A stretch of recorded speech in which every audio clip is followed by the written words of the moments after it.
Lors d'un festival autour de la récupération et du recyclage qui a lieu à Lannion, Bretagne, chaque année, j'ai rencontré Christophe Joanneau, alias le capsuliste, qui crée de divers jolis objets à partir des capsules de café usagées. Il partage ici avec nous son parcours, son lien avec l'artisanat, et il dénonce certaines choses. Avant, j'étais bûcheron élagueur pendant 20-25 ans. J'ai fait pas mal d'entretiens de forêt, d'étangs de rivières, des choses comme ça. Et puis les aléas de la vie du métier font que c'est un métier qui est assez difficile, assez rude. J'ai pris énormément de plaisir, mais ma santé m'a dit à un moment qu'il fallait arrêter. Je ne pouvais pas continuer plus. Et en 2014, j'ai fait un reclassement professionnel. J'ai passé un diplôme qu'on appelle un BPGEPS. Et en fait, pendant ma formation, j'ai découvert le recyclage, entre autres, de ces petites dosettes de café à Georges, Waddels, pour ne pas citer la marque. C'est un café qui peut revenir à au moins 100 € le kilo. Ça pollue. La marque, quand elle recycle ça, elle récupère les sachets et ça voyage dans 4 pays avant d'être recyclé. Ça part aux Pays-Bas pour enlever le café qui est à l'intérieur. Ensuite, c'est expédié en Italie pour enlever le vernis, la couleur qu'il y a dessus. Et ensuite, c'est expédié en Allemagne pour être fondu en lingots. Et les lingots finissent en Suisse pour redevenir des capsules. Donc moi, j'ai décidé de m'amuser à la réutiliser pour faire des bijoux, des petits objets décoratifs, des colliers. J'ai commencé à faire une robe pour déjà le côté artisanal. Et puis aussi pour essayer, quand je suis sur des salons comme ça, de transmettre le message. Comment pour toi, l'art ou l'artisanat et l'écologie peuvent-ils s'allier pour embarquer davantage de monde pour lutter pour la cause environnementale ? À ma petite échelle, c'est la part du colibri. Je prends part, si infime soit-elle, à cette petite chose qui est quand je suis sur les marchés artisanaux ou les marchés classiques en saison.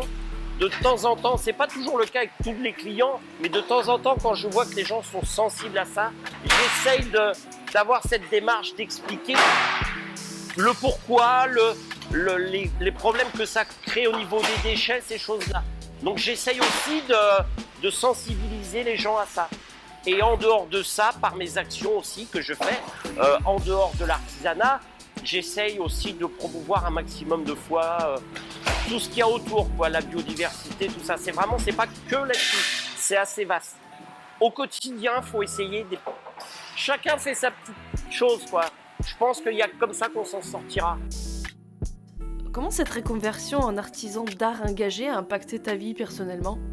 Je me surprends moi-même à faire ces choses-là. On m'aurait dit ça il y a 4-5 ans, je l'aurais absolument pas cru.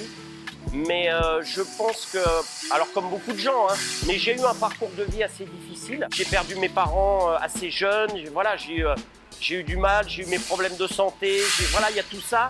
Et je pense que l'artisanat, c'est un empilement de tout ça. Quand on a des failles ou des fêlures, je pense que tous les artistes ou artisans ont des blessures qu'ils ont transformées autrement. Je pense que si j'avais pas eu... Alors j'aurais souhaité ne pas avoir mes problèmes de santé. Mais si j'avais pas eu ces problèmes-là, je pense pas que j'aurais développé ce côté-là. Je me suis dit, cette voie-là se termine, je peux plus faire mon métier, je vais en prendre une autre. Et je me surprends depuis un an et demi à prendre un réel plaisir à faire ça. Ça a vraiment changé beaucoup de choses. Au-delà de l'aspect écologique, ça a changé beaucoup de choses pour moi sur le plan humain.